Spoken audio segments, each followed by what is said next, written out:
Okay. Welcome everyone to the June 8th weekly JupyterLab call. Today there are 21 people on the call.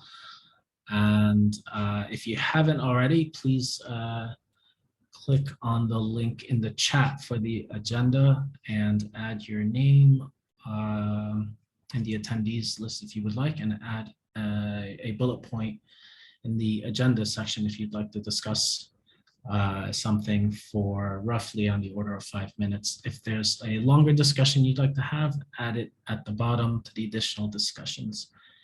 And is Alex on the call? Okay, he is. Thanks for hosting last week. I appreciate it.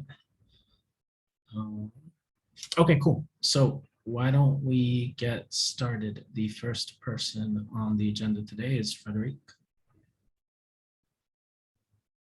But I think it says that he is showing up later. Oh, but I see him right there, so he can't get out of this one. So you can hear me, no problem. I'm not really, really far, like just a tiny bit somewhere, but. And is that better? Yes. Sorry. Just want to point out that the virtual windowing notebook PR is ready for review. Everything works in terms of CI testing. So feel free for having a look if you feel lucky. Then I would like to discuss just one PR. I took over a PR started by Eric Charles. Let me share my screen.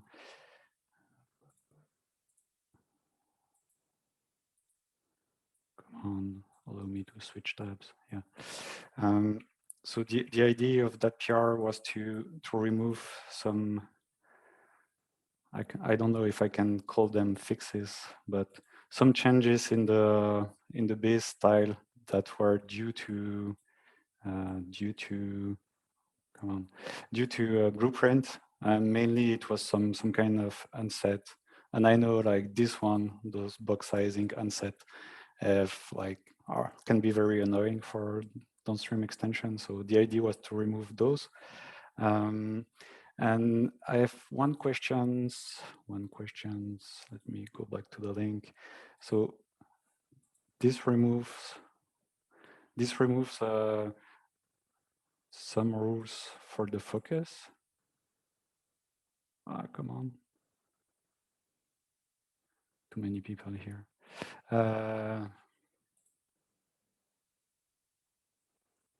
Come on.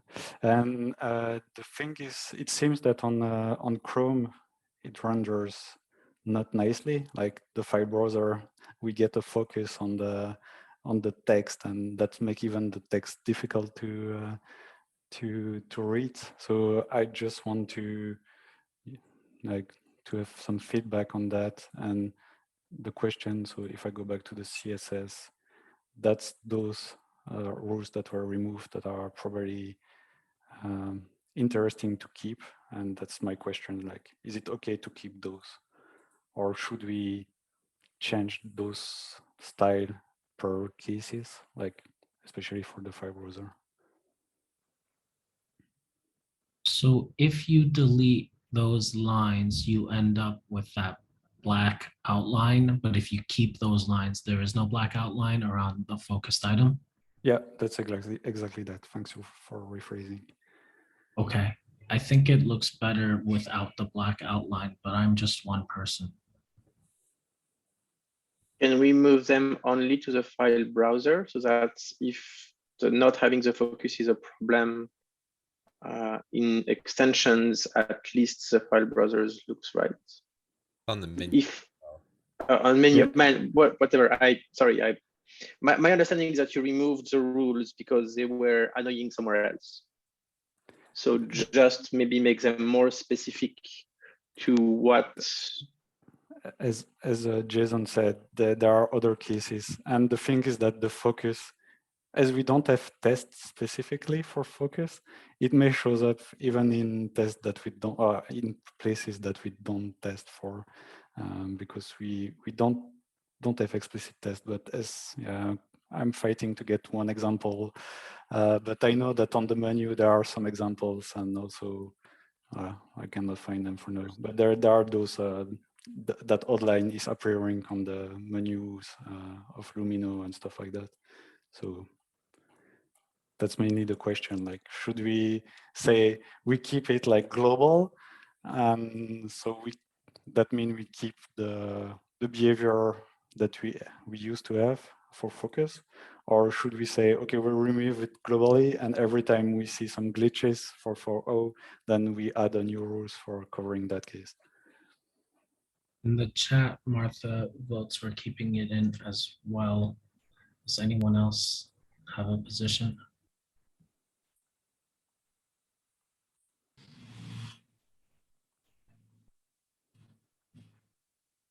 I'll ask an easier question. Do you like the black outline or do you dislike it? Is that the new one? That I really don't like it. If it's like what's appearing on text cells.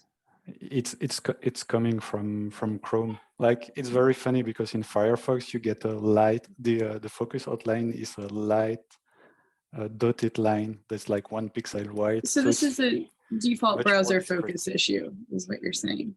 Yeah, I mean, they will all outline the focus. It's just that the default is different. Like Right. Different browsers have different outlines. yeah. Speaking from vaguely accessibility recommendations I've read, I think the preference I've heard is usually to provide your own focus options, because usually people are not satisfied with the browser ones. But my main thought is we don't have like I mean, we kind of do, but it's not always consistently applied at the moment, right? So I guess my question is, and you may have said this and I got confused, but like, this isn't a solution for a global focus, right? This is just for some region, or are we editing the kind of, yeah. I think it's the focus for any element that the browser visually would indicate has focus. So you can give focus to elements that the browser won't visually modify for you, but anyone that the browser does visually indicate what the focus is, this affects that. So no more blue glowy is what I said in chat, because isn't that the current one? That one, for example, in input, that's the kind of blue glow things you are thinking. Like if you put some text in the filters of the file browser, you get a blue glow around it. Those ones will be kept because they are specific. So this is a new default for nowhere where it's otherwise specified, is what you're saying. Yeah, because okay, that's what you were talking about, that it only appears when it, okay, I see now, sorry. Yeah, because that rules is very, very generic. It says any element on the web page that is focused, then don't apply outline. But if a specific rule says apply, then it will override that default. So how long has this rule been around? Whoa, I don't remember when Blueprint gets in. It was like V1, no? So my thinking is that nobody is missing default outline because of this rule. Otherwise, they would have complained. I presume right? Because, so, yeah. So what like if this rule was added like 2 months ago, then you could discuss, yeah, some blue glow might disappear because this rule is there and we're not removing it.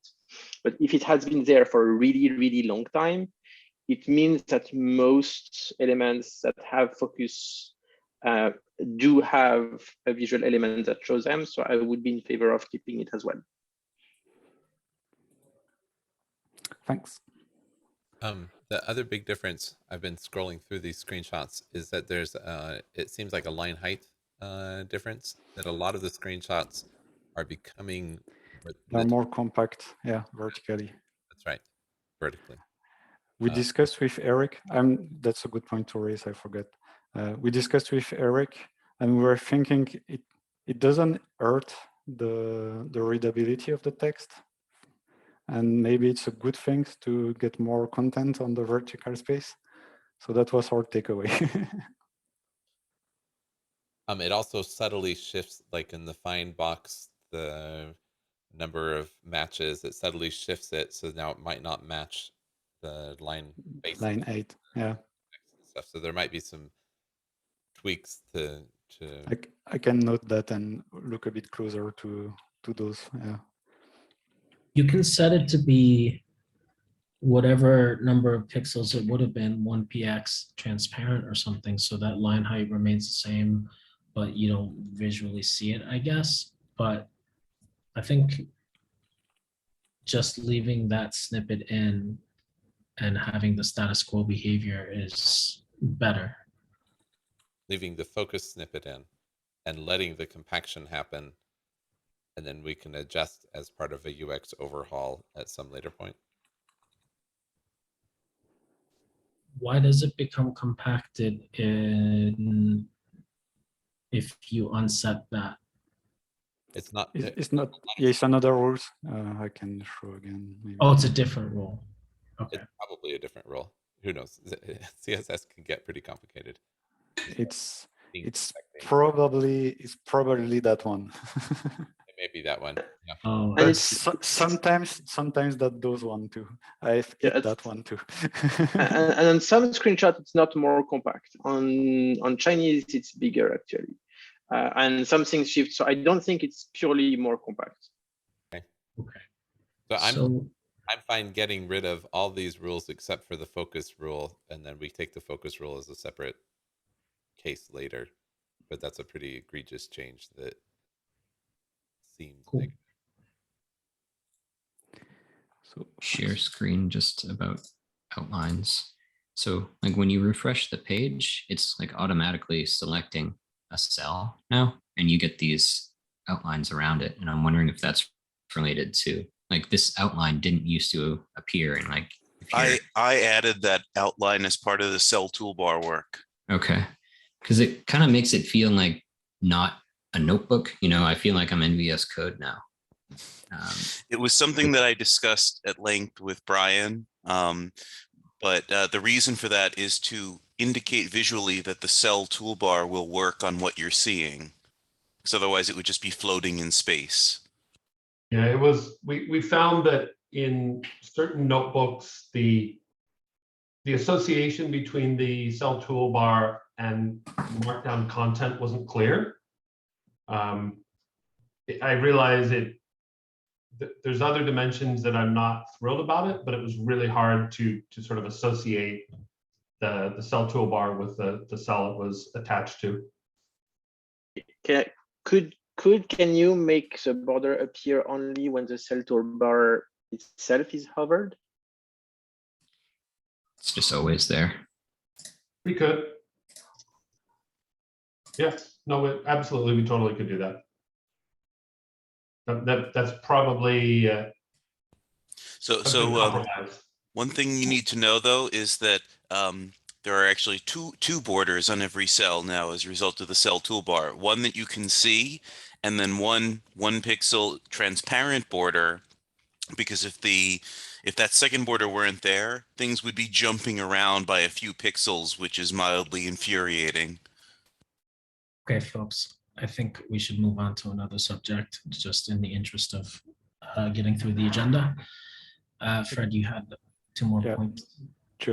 Just an announcement. So there is the performance meeting after this meeting. So if you are interested, stay after this one. And personally, I will go a bit more in details on the notebook windowing implementation. And also I will present some preliminary plan for adding memory leak benchmark on JupyterLab. And that was all for me. Cool. Thank you. Okay, Jeremy, you are up. Yeah, just a quick one to let you know that there is a new patch release for JupyterLab 3.4 out. And yeah, you can install it with pip or try the binder. There were a couple of fixes that were pending for the past month, and yeah, now they are out. And that's it. Cool. Thank you. Okay, so we were talking about this in the notebook call as well. I've linked to a PR that I am working on. It is in draft mode, and I'll confess upfront that it definitely is two things. That should have been two PRs, but I ended up doing them in the same place because it was the same files, and I don't have good hygiene. The first one's uncontroversial. It is adding a service, a manager for the events endpoints that have been recently added to Jupyter Server.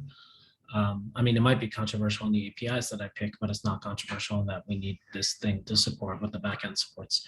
The second one actually might be controversial, and it is this, it came out of a question that Fred asked a couple of weeks ago saying, if I want this new events manager that has some sort of signal that emits every time I hear something on a WebSocket, do I have to thread down app.servicemanager.events from my activate function all the way down to whichever component needs it, or is there an easier way to get it?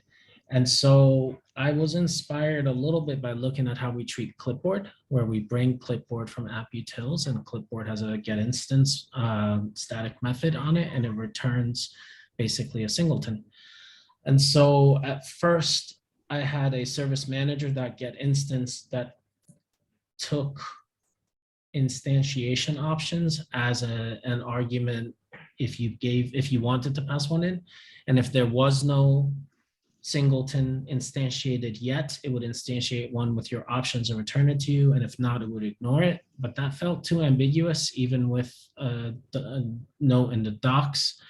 So then I talked about it some with Steve, and we thought maybe if you have two functions, a get instance that either returns null if no one's ever set one, or returns the existing one. And also you have a set instance where you explicitly say, no matter what that singleton is, I want my service manager in there instead of the one that's already there. Then maybe at least that ambiguity goes away. But the next question that arose was, what happens to app.servicemanager? If you use set instance and the app.servicemanager got disposed, then your app no longer has an active service manager on it. So I made the service manager be an observable disposable so that you could listen to its disposed signal and react to it. So now the Jupyter front end can listen to the disposed signal of a service manager. If it's disposed, then it can say get instance of the new service manager. If it happens to not have been set, then it'll set instance and create its own. I don't know. I mean, this isn't, I kind of like it because that means if you have a component like 6 levels down, because it's a React component within another React component within another, et cetera, it means you could just say, from JupyterLab services, import service manager, and then you could say my service, and I care about, let's say, events, right? You can say events equals service manager dot get instance dot events, and then you're done. You have an event manager. It's the one that's in memory. It's the one that everyone else is using. You don't have to have threaded it down, and that's nice. But you know, it's a new API, sort of new idea in lab, and I wanted to hear other people's thoughts on it.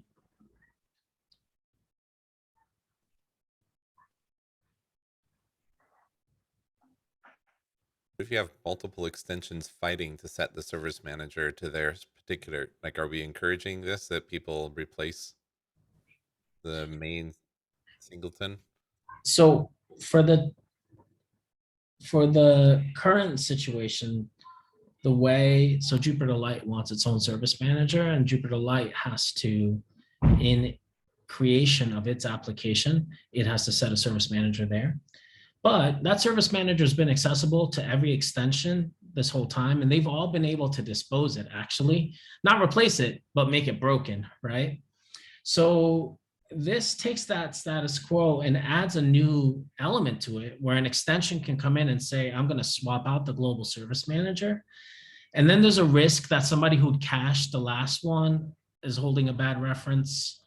And there is definitely like some ambiguity that might arise here, but you're not actually introducing more dysfunction, because anytime someone hits dispose on the current one, they're breaking the app, right? This actually allows a way out of that. So in a strict sense, it gives you more flexibility to write something that works.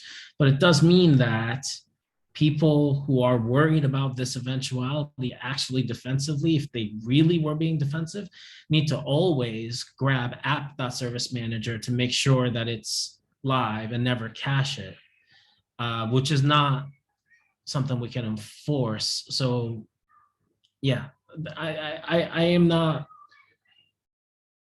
I can see points and counterpoints here. That's sort of why I'm asking for, like, I've written it not as like a fait accompli, but really as an exploration of how to deal with this, and wanted to hear people's thoughts. I see a hand. Oh, Robert. Hi there. I'll have to formally introduce myself at some point. Can you hear me? Can you hear me okay? Yes. Okay.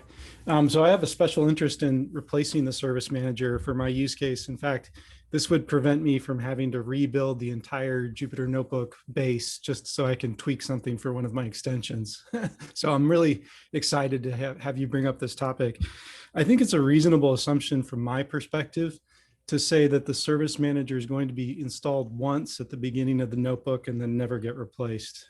For those people who are really ripping out the guts of Jupyter Notebook like I am, they're going to know like this is what I want to do. So those are my 2 cents. Thanks.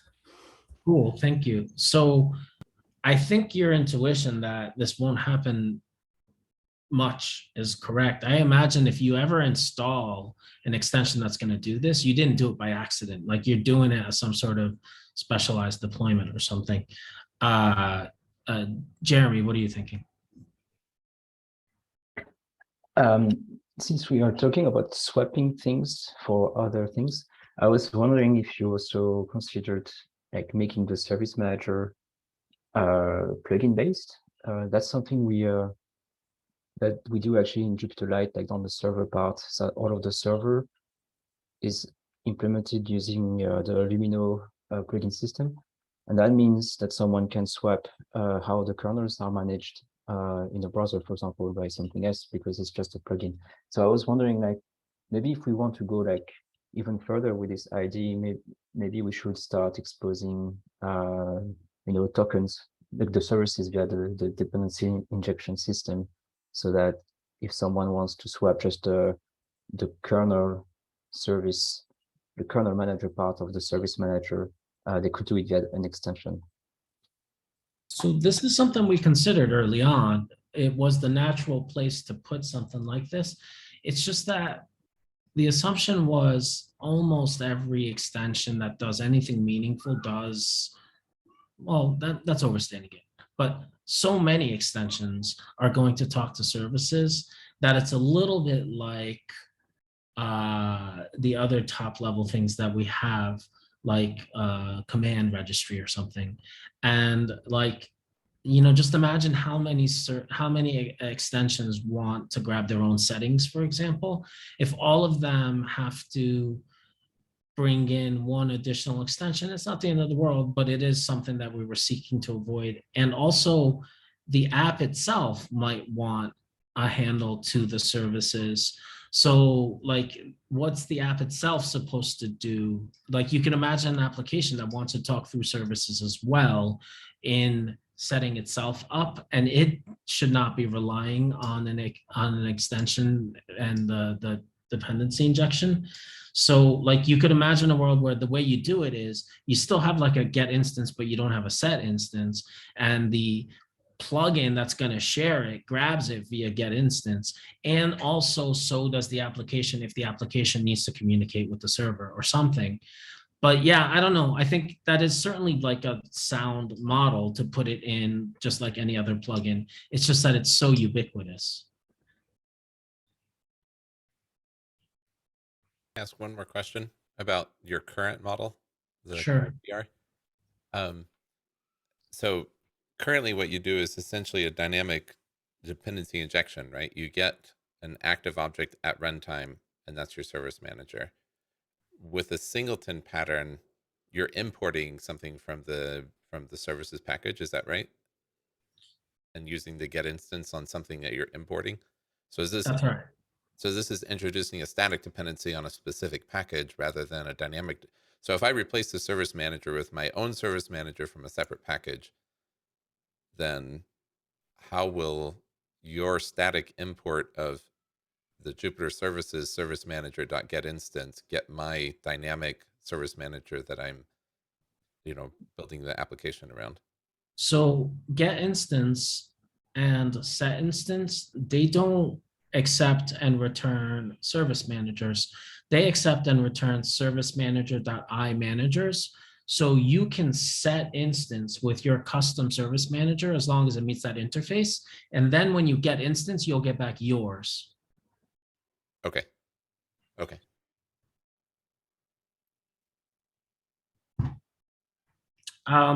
Okay, so maybe if you have an interest in this subject, please comment on the PR. It's a draft, and it's a draft partly because we have to publish Jupyter Server for events. And again, I apologize for conflating these two, but I've done it. Sorry. But yeah, I think Jeremy already had some interesting thoughts, and we have some conversation there. And I will not belabor this point because we could talk a long time about stuff like this. Cool, thank you. So Matthias, you're up next. Thank you. So first I want to thank Jason. I spoke with him yesterday and he told me to come here. So everything which is great about what I'm going to show is thanks to Jason Grout. If you don't like something, it's my fault. So as you may or may not know, for the past almost a year, I've been working on trying to improve the documentation experience in global way across Python with a project that I call Papyri. You have a CZI grant, and there is a JupyterLab extension. It's tried to push further than some of the folks have done with docrepr to allow having access to complete documentation, not only doc strings, but everything which is narrative documentation in JupyterLab. And so I'm going to show the really rough draft of JupyterLab extension I have. So here I have JupyterLab open with one function from SciPy, and here is how it's look like right now. And with my draft extension, you have all of the narrative documentation, plus the plots, plus everything. And you should even be, it should be possible to also navigate, so to go to other documentation from other function, and even potentially go to directly narrative documentation. So for every library across libraries, you should be able to navigate and access real documentation with all the features that HTML documentation things have, plus some more fancy things. So here I'm just switching to a Flask server because I'm not good at TypeScript and I wasn't able to implement that in JupyterLab. So for example, you could have all the back reference to a page and have the local graph of which page link to each other. So here you see SciPy, NumPy, and probably Dask that are linking to each other across every library that you have inside on your system. And you have things for free, like for example, have the gallery of all the plots in the documentation.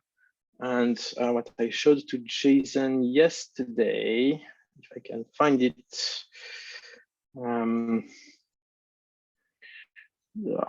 I don't find it. I will find it. Yep. If you want to find, for example, all the maths in all of NumPy, you get all the maths in all of NumPy, all the math equations. And so my goal is to bring some of that, which is right now in the Flask server, because I know how to write Python, into TypeScript and into JupyterLab. So I'm going to show some of that at SciPy, and I'd love insights and help into tying that into JupyterLab. For example, I'd love the question mark operator to directly open the right documentation on the side panel, which currently I have difficulties doing. And I'm going to keep it short at that because I know other folks have things to say. Maybe one or two questions if you have questions. And otherwise, I'm happy to talk with you later. Do not take too much time.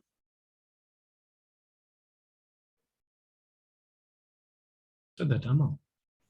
I always love demos.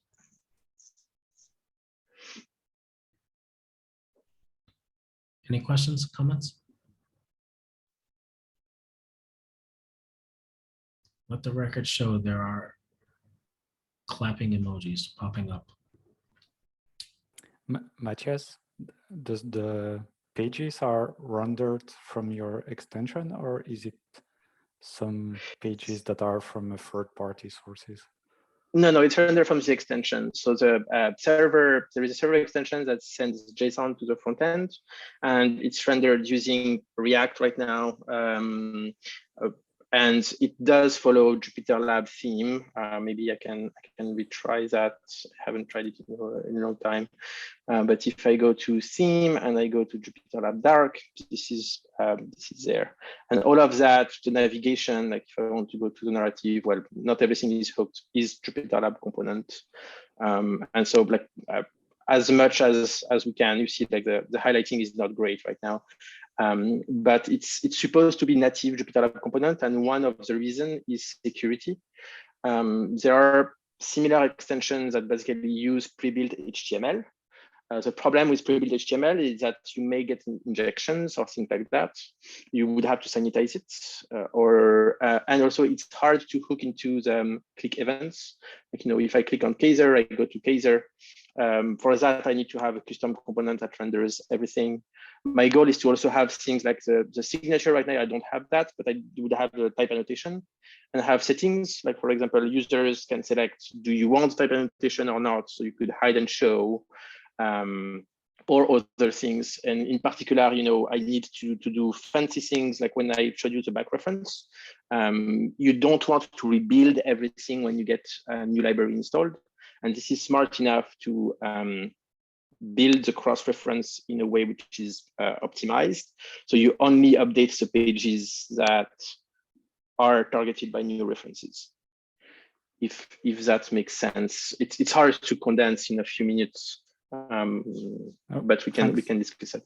Yeah, that's awesome. So that means offline will work, and you don't have cross-origin trouble with external sources and stuff like that. So yeah, that sounds great.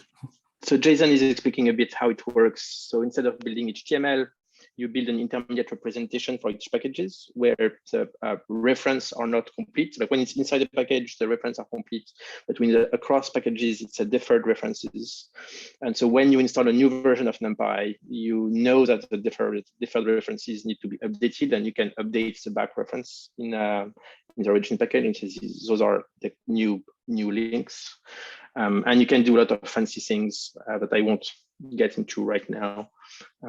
And I'd love to get some help from the pro of JupyterLab to hook some of the things, and also beta tester at some point to have better documentation for users. And I want to also thank Isabella that has been part of the project on accessibility and design.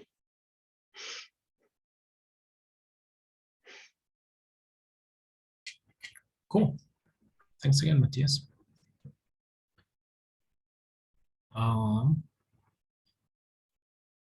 Tony, you are up next. Hey, folks. I know last week some of y'all were talking about going to SciPy. So we're building off of some work. It all started at Project Jupyter, basically, with the Jupyter accessibility work, we're wondering, how do you lower the barrier to entry, get rid of Git out of contributions, and get people into a project. So we've been successful at doing that by adding alt text to images. Isabella's really pushed this work forward, and it's kind of grown past our reach at this point, and it's shown up in some different projects. So at SciPy, we're going to try and run these in person. We've only run them virtually for an hour, and we've been able to get multiple people in revision histories in NumPy, Jupyter. Anyway, so far we're working with some bigger projects to do this at SciPy. So the idea is we're going to need one pull request open in a big Jupyter project. It's going to have some placeholders where we need some alt text and some images and some documentation. And once we have that, that's all I'm going to really need help with. So the idea is going to be there's going to be a scavenger hunt across big projects. We're looking at projects like SciPy, perhaps some NumPy, perhaps some Dask, hopefully Jupyter. So if anybody's at this event, we'll basically have some content available for y'all to at sprints, BOFs, something like that, just some kind of engagement, some sort of onboarding, things along those lines. We're going to have one of our coworkers at Quanzite, Mars Lee. She's going to be there, kind of ushering this around. And she's going to be premiering a zine about disability awareness and open source science. All of this stuff goes together. So whoever's at SciPy, we'd love your help in participating in this alt text scavenger hunt. It goes along with a much bigger production. So if anybody's looking to help, if anybody's going to be there, you know, it's a good opportunity to, I don't know, bring people into our world.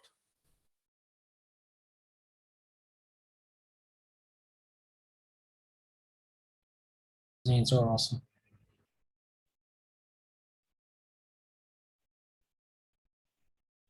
Cool. Thank you, Tony.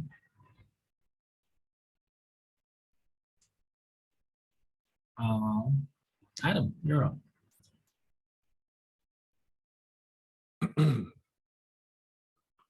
So I'm just going to show how we got the GitHub usernames next to the cursor. So what I'm talking about is this.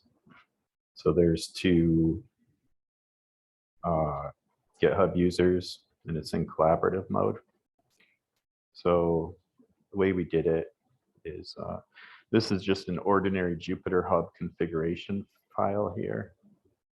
And what we do is there's this post auth hook that you can set here, and the documentation indicates that it's okay to do this. And so we all we do is when the person authenticates, we just set a cookie with their name. You can get that out of this object here, and the host is here. And then we just use the simple extension to get that cookie and set it using this set local state field method. And that's it.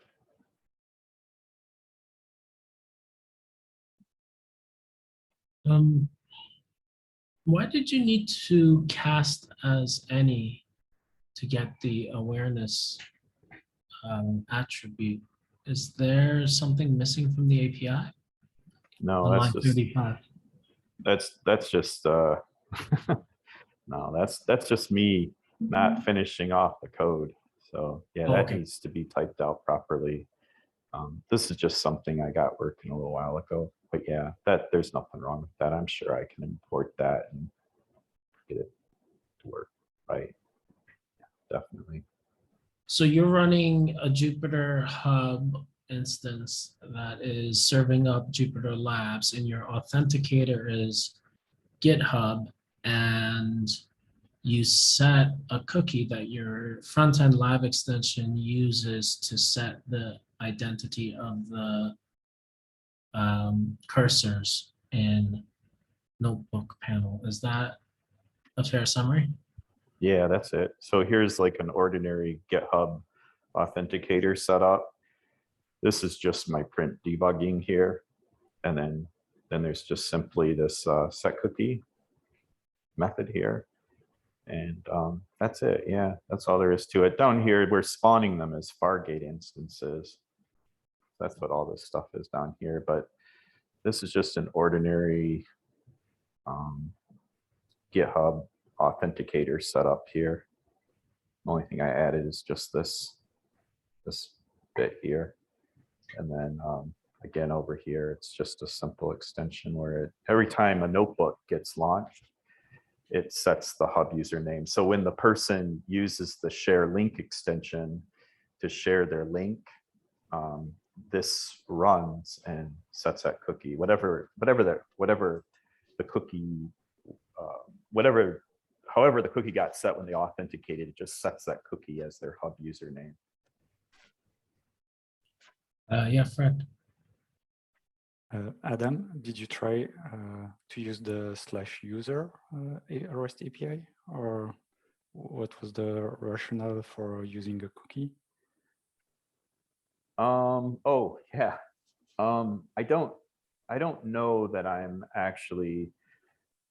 don't actually know about the user API, and I don't know that this is the right way to do this. I'm not saying that it is. It works pretty well though. One of the issues I ran into, so there's lots of ways to do this, right?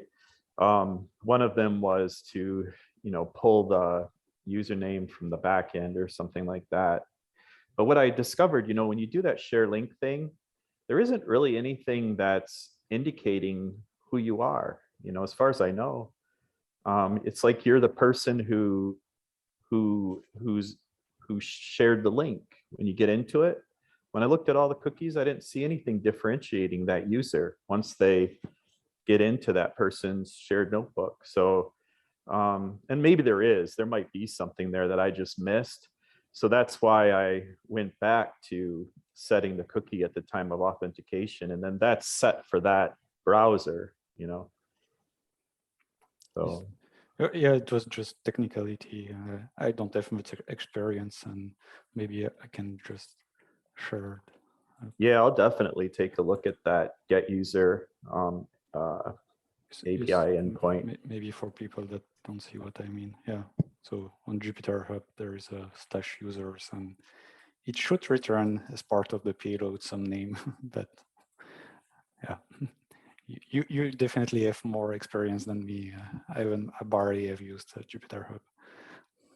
So in addition to this in Jupyter Hub, there's also a new identity API being added to Jupyter Server directly. And that means that once that version of Server is released, even if there's no identity information in the URL you're hitting, by virtue of being a server user, like an authenticated user of this Jupyter server, it'll know who you are and it'll have an endpoint you can hit, just like that user one for Hub, but it'll be even pure JupyterLab without Hub will have that. So I think that the functionality you're building basically is because some of the building blocks you needed weren't yet all there, right? But they're sort of coming in as different pieces of RTC land. So you, at some point soon, instead of having to populate a cookie and read your own cookie, can hit the REST endpoint that just says who am I, and it'll tell you who you are, and you can use that information. Your authentication mechanism will still remain whatever you were using before. So in your case, it'll still remain authenticating with GitHub, but your identification can come straight from the server without you having to intervene to do it yourself once that API is in to server. But as Fred says, if you are going to use Hub anyway, Hub does come with that endpoint you could hit to get your user identity as well. I would talk to Zach Saylor at the Jupyter server meeting. I think he has a demo of all this working for just Jupyter Hub, or sorry, just JupyterLab outside of Jupyter Hub. And I think Min has demos of it all working inside of Jupyter Hub. So we're either there or getting really close to everything being really easy to wire up this way. And actually another thing that Zach is thinking about would be how to enable the Jupyter Hub authenticators to work with just JupyterLab. And so you could basically plug in an authenticator to just JupyterLab and have it alone be able to use our server without even Jupyter Hub. Cool. Thanks for showing the demo, Adam. Okay, so we do have one additional discussion point, and we have 9 minutes. So I'll just, or 8 minutes. Is there anyone who wanted to show any last thing? Otherwise, let's spend the rest of the call talking about this. Okay, cool. Who wrote the additional discussion bullet point? I don't think we need to discuss. I was just copying something Isabella put in the chat into the notes. Okay, I see. Unless Isabella wants to say something about it. Is it the workshop planning notes that you put in the chat? what did I do? Oh, scrolling. I'm looking. Oh, this is the wrong HackMD. One moment. Sorry. Too many things open apparently. I just copied your chat about the projects. Oh, okay. Yes. Just to be clear, I'm not running anything to do with the sci-fi things. So it was just more last week. One of the things you asked for, Jason, was like, oh, these workshops, I don't know. And so I was like, oh, you're right. I should have kind of an index of things we've done. So that's what it is. I am happy to talk more about it in general because I think of it kind of like traveling circusy, if you will, like the event can be brought anywhere. So it's pretty cool. One day I'll drag some of you other people into an event and you'll see why it's cool. But yeah, the records are cool. The ones I have labeled as collaborating PRs are also really awesome because you see the discussion people have, because the collaborating ones is just where everybody's like, oh, should I do this for this alt text or this? Whereas the contributing tend to be a lot cleaner. The maintainers just, they're either like, wow, thanks, or they're like, what are you doing? And that's kind of how it goes. So. Cool. Okay. I did it just looks add one like- more point. Okay. A question, an open question. We're coming up to SciPy. It's less than a month away. Yeah. Maybe it's exactly a month away. Just over a month away. And there is at least one tutorial about building JupyterLab extensions. And there's a typical plenary tools talk about the state of the Jupyter ecosystem. What's our message about JupyterLab 4.0? I don't think it's going to be released. Are we planning on having an RC? It's a common. RC seems challenging. At this point, NRC does seem challenging. Good word. Possible. I think really we have a few pieces that even if they were ready to roll would be a bit slow moving because they're in different packages and have to be released, then tested in the new thing downstream of it, etc. So yeah, I don't know what are other people thinking. I think we could move to a beta cycle for SciPy, but RC seems a bit premature, especially because with all the API changes, there are a couple of extensions that should probably try to migrate, and so yeah. Can we say by the end of the year? I think it should be sooner than that. I just don't know what to say. So that's why I'm trying to be conservative. Yeah, but you could also end up causing some discouragement by pushing too far in that direction. I still maintain we should have called it JupyterLab forever, but you know. Just a reminder, it's recording. Oh, I know, but you know, like if you've been watching the YouTube channel, you're viewer number 8, and it's 55 minutes in. Hi there, I'm impressed. Congratulations. Yeah, send me a message. But yeah, I don't know. I think it's not unreasonable to try to push some betas out before then. It seems like an RC is unlikely unless it's the kind of RC that's followed by 6 more RCs. So maybe we shouldn't do that so that we don't dilute the definition of an RC. But yeah, it doesn't really seem likelier than a beta phase by that point. But I think saying it's in beta and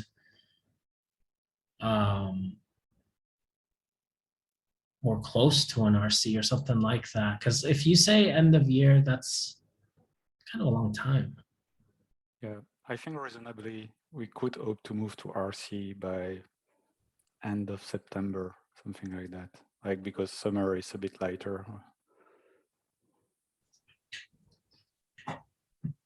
I've heard from somebody, you always say Q4 because it's always not this quarter, but then Q4, everyone's on holiday, nobody cares. And so you could slip without ruffling too many feathers, unless it's Christmas present to somebody. But yeah, okay. I think that's a decent message. If we can get a beta out, that we're at beta and we're moving forward to RC. Beta, I think, sends a signal that we're sort of wrapping up the feature part of this, and we're moving towards stabilization and finalization. Okay, everyone, brace yourselves. I'm going to stop the recording.